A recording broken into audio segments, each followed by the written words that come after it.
Portugal has been showing up to the World Cup for decades, and most people only know about Cristiano Ronaldo.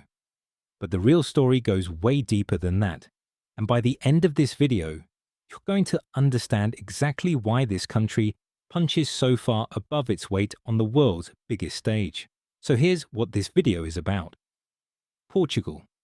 Although now eliminated, I thought it was the hottest team harboring the hottest player of the tournament. This team has only qualified for 9 World Cups total, but in those 9 appearances, they've produced some of the most dramatic, unforgettable moments in tournament history. Looking at the current modern team and achievements, it might be easy to assume they've always been a powerhouse. But the truth is, they went nearly 20 years between their first and second World Cup appearances. And the journey from that first campaign all the way to 2026 is genuinely one of football's best stories. I've gone through every single campaign, pulled out the moments that actually matter, and I'm going to walk you through all of it, so that as you're sitting down watching Portugal next, you actually know the history behind what you're watching rather than just the 2026 1-0 upset versus Spain. Let's start with where it all began. 1966. England is hosting the World Cup.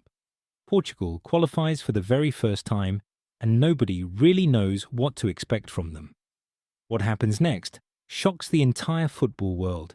They win all 3 group stage games, beating Hungary, Bulgaria, and then defending champions Brazil, all by the same scoreline of 3-1.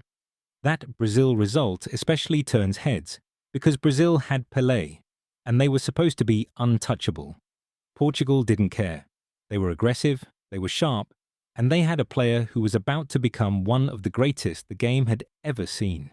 His name was Eusébio. And if you've never heard of him, just imagine someone with the explosiveness and goal-scoring instinct of a young Ronaldo, but playing in the 1960s when the game was physically brutal and defenders could basically do whatever they wanted. Eusébio was the best player at that entire tournament, and the quarter-final against North Korea is where he cemented that. Portugal went into that match and somehow found themselves losing 3-0. 3 gone. Most teams at that point accept the loss and start thinking about going home, but Eusébio took over completely. He scored 4 goals by himself to turn a 3-0 deficit into a 5-3 victory. It's still one of the greatest individual performances in World Cup history, and it happened in the quarter-finals of Portugal's very first tournament. They made it to the semi-finals before losing to England, who went on to win the whole thing. Then Portugal beat the Soviet Union in the third-place match, with Eusébio finishing as the tournament's top scorer with 9 goals. Third place, in their first ever World Cup. That's the standard they set in 1966, and it would take them 40 years to get close to it again. Because here's the thing that most people don't realize. After 1966, Portugal basically disappeared from the World Cup for 20 years. They missed every tournament from 1970 all the way through 1982. They came back in 1986, made the group stage, and went home. Then they missed 1990 and 1994. So between that incredible 1966 run and the early 2000s, Portugal were mostly absent from the biggest stage in football, which makes what happened in 2006 feel even more remarkable. By 2006, Portugal had quietly been building something special. They had a generation of players who were world-class and a coach in Luís Felipe Scolari, who knew exactly how to organize a team for a tournament. The squad had Luís Figo, who was one of the best players on the planet. It had Deco, who was creative and intelligent in midfield. It had Ricardo Carvalho, who was one of the most reliable defenders in Europe. And then there was a 21-year-old Cristiano Ronaldo, who was already showing everyone that something different was happening with him. Portugal cruised through the group stage, winning all 3 games, beating Angola, Iran, and Mexico without conceding much. 9 points, top of the group, looking comfortable. But the round of 16 is where things got genuinely insane. Portugal versus Netherlands. This match is known as the Battle of Nuremberg, and that name is not an exaggeration. The referee that day completely lost control of the game. By the end of 90 minutes, he had shown 16 yellow cards and 4 red cards. 16 yellow cards. That's a World Cup record that still stands today.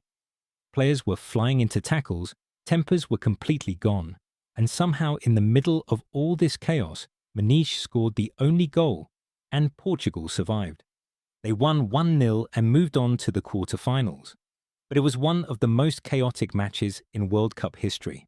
But if you think the Battle of Nuremberg was dramatic, the quarter-final was somehow even more talked about. Portugal versus England. This one gets complicated because of who was involved. Cristiano Ronaldo and Wayne Rooney were club teammates at Manchester United. They played together, they trained together, they knew each other well. But here they were, representing their countries against each other in a World Cup quarter-final. The match itself was tense and tight, and then Rooney got himself sent off for stamping on a Portuguese player.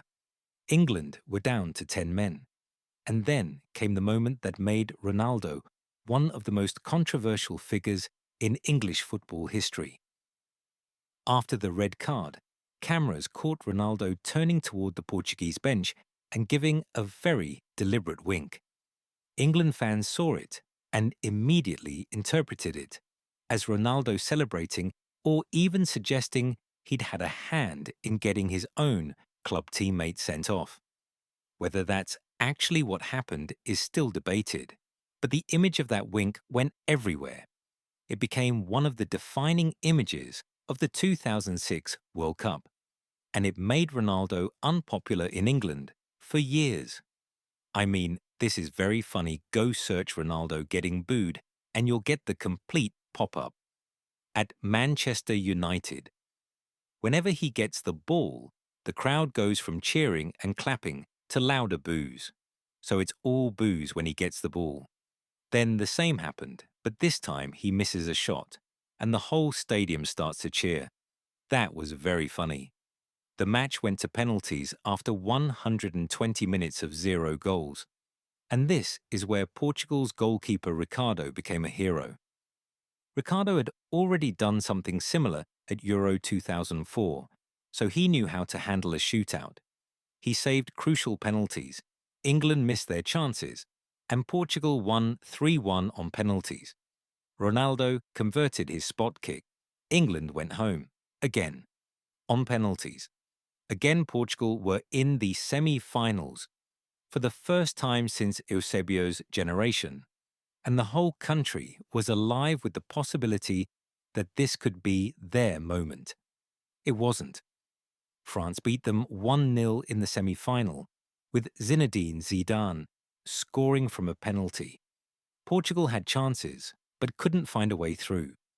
Then they lost the third-place match to Germany 3-1. So they finished fourth, which is their second-best World Cup result ever, right behind 1966. And for a lot of Portuguese fans, that 2006 campaign is still the modern benchmark, the one they're always trying to match or beat.